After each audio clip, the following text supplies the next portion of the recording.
the Il Cannone silver set string by Larsen string. This is their next iteration of the Il Cannone series, starting off with the Il Cannone gold, and now they are over to the Il Cannone silver. Let me tell you this, these strings are surprising, and I'll tell you why.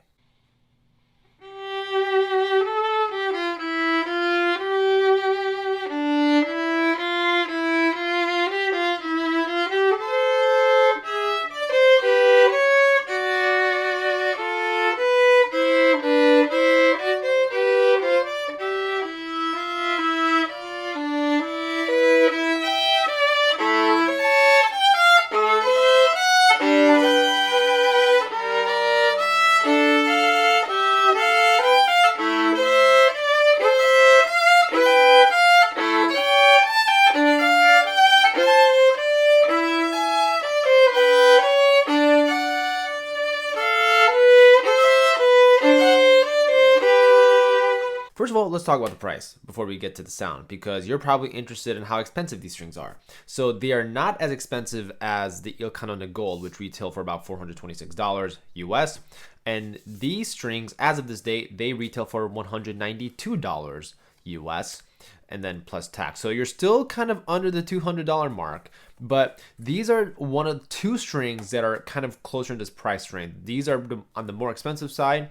There's also the Tomasic Dynamo strings, and below Tomasic Dynamo is a Pirasse Passione, but to be honest, I don't know anyone who plays on Pirasse Passione. If you're one of them, leave a comment down below. The Passione Solos specifically, the Passione Solos, not the Passione, because those are 130. Passione Solos are like around 160 range. But out of the three, this is probably the most expensive one. But I wouldn't even consider Pirasse Passione in this category. I'm looking at the category between $170 and $200. And one of two strings are taking the mantle for that category, and this is one of them. Now, the reason why I mentioned pricing is because Larsen, in my view, is doing something that Apple does all the time. For instance, let's talk about like maybe a company like Apple Computers, who has sold iPhones and MacBooks and other desktop computers, which they're known for. But their pricing is very similar, and Larsen is kind of, I think, kind of replicating that in terms of pricing. So with Apple, you have maybe an iPhone Pro, right, which is like probably in the most expensive range, probably the best quality materials, best software. Everything is really up to speed. Everything is like the most luxurious that you can get. But then one tier below that, let's say you go of iPhone Pro, right? And then you go with the regular iPhone, the base model. And the iPhone base model still has good features, and a lot of the general features that you might find, still kind of a premium product compared to most phones on the market that are available, but definitely not the best. And I think that's where the Larsen silver strings, that's where they sit. You know, they're not the golds where they're the most expensive product, right? You get the best of everything, but they are one tier down. And then the tier below that, I think, are the, you know, the Larsen direct and focus strings that I've tried before in that category of pricing. So this is kind of like probably another installment or another view of where they want these strings to sit on their category of strings. The set actually comes with two E strings, one that's a higher tension Caprice E string, and then one that's medium tension, and then you have an A aluminum, and then the G and D pure silver strings. So that's something that's completely new. We haven't seen companies really market the amount of silver they put into a string, but Larsen is pretty transparent about that. You have 99% pure silver on the G and the D string. Although I'm curious as to why there is no silver on the A string. I've noticed that with most companies, string companies for that matter, they don't usually do a silver A string. There's probably a good reason for that, and I don't know why. If you know why, leave a comment down below. And of course, the packaging is still kind of a premium packaging compared to other products that Larsen offers. This is definitely, you know, recycled materials, not as big and event worthy as the Larsen Golds, of course, but these are still, you know, you can easily fit these in your violin case, and it comes with all these extra packaging so that way your strings don't get damaged. They also come with a QR code on the bottom. I think this is new compared to the other gold strings. I don't remember the gold strings having a QR code.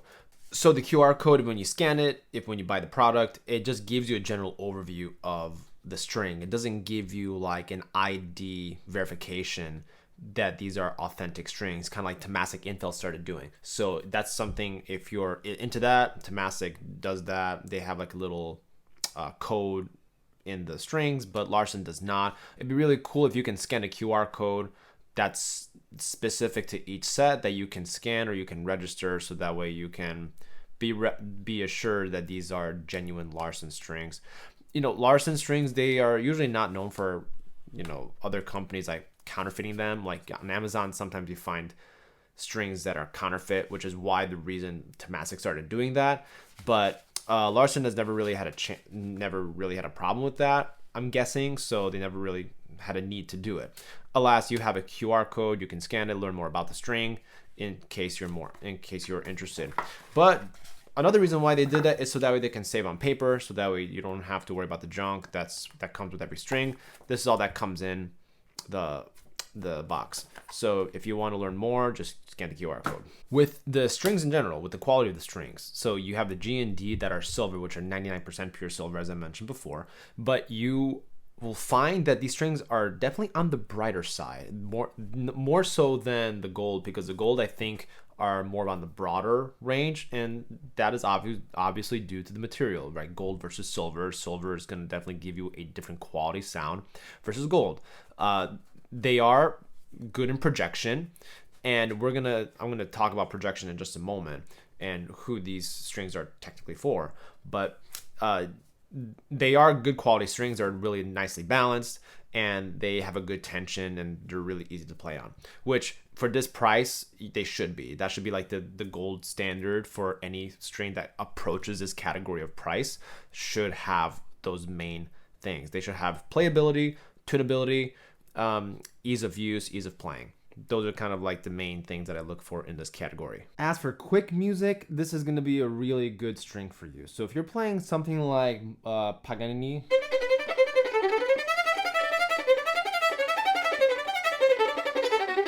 these strings are really fast under the fingers. Keep that in mind. And then also something like with Ricochet for Mendelssohn, for example,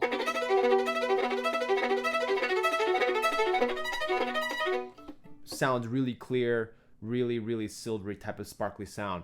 Something that I did notice in these strings though, I have wanted my bow to be slightly more on the tighter side when I'm playing these strings. I don't know what about these strings that made me want to do it, but I think I just get a better bounce off of them. I think if I do it too loose, then it has a different type of quality sound. For some reason, in my case, a little bit more difficult to play when the bow is slightly more loose. If I tighten it up, it actually sounds a lot better. I feel like I have more versatility. I have more control over the bow and the string itself. But when I loosen it, not so much. But strangely enough, even on the slow music, I found that when tightening my bow, I get that unusual quality, a very type of shiver type sound. So I'm gonna do that one more time with my bow. I'm gonna tighten it just a little bit, so that way you can get a sense of what that might sound like. So if I'm playing,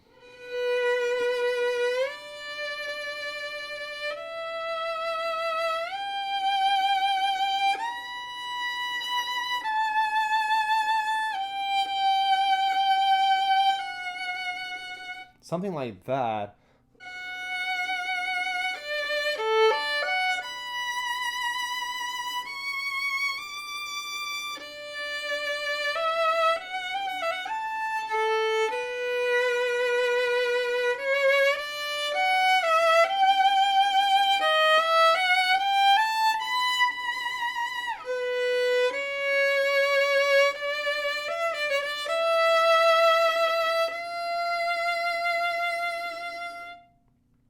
Gotcha. I'm not going to resolve it.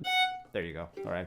So I find that even on these strings, I tend to play on the tighter side with my bow. So something to keep in mind if your bow is a little more sensitive to that, then something to look out for sure. I found it a lot better if I tighten my bow just a little bit more on these strings, just to get that really nice quality sound.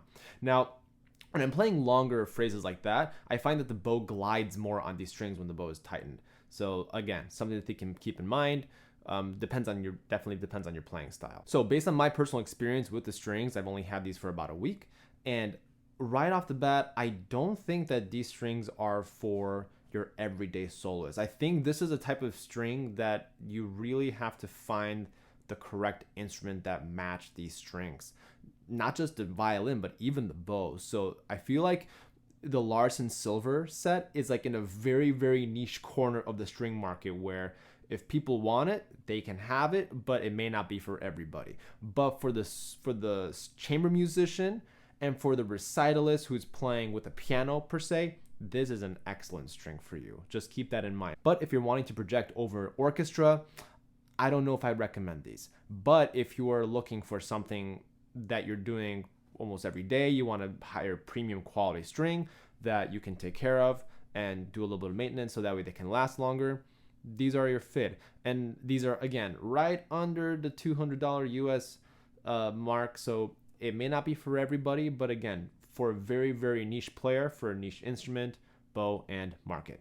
So leave your comment down below. What are your thoughts on the Larsen Silver set? These are very interesting strings in the sense that they are, 99% silver on G and D, aluminum A, and then the set comes with two E strings, one that's higher tension, one that's not. You could always experiment with both that matches your instrument. So the set comes with two E strings, so you have 5 strings for the price of, I think it's just under $200. What are your thoughts? Leave a comment down below. And if you're new to the channel, my name is Eric. I'm a violinist. I do violin tutorials and product reviews. If you like this video, hit the like button and hit the subscribe button because it helps me out to create more videos like this, and it helps the algorithm get the video to more people like you who want more information about product reviews for violin accessories and violin tutorials. Speaking of violin tutorials, if you are wanting to learn more about violin tutorials on the channel, please take a look at some videos right over here to get started.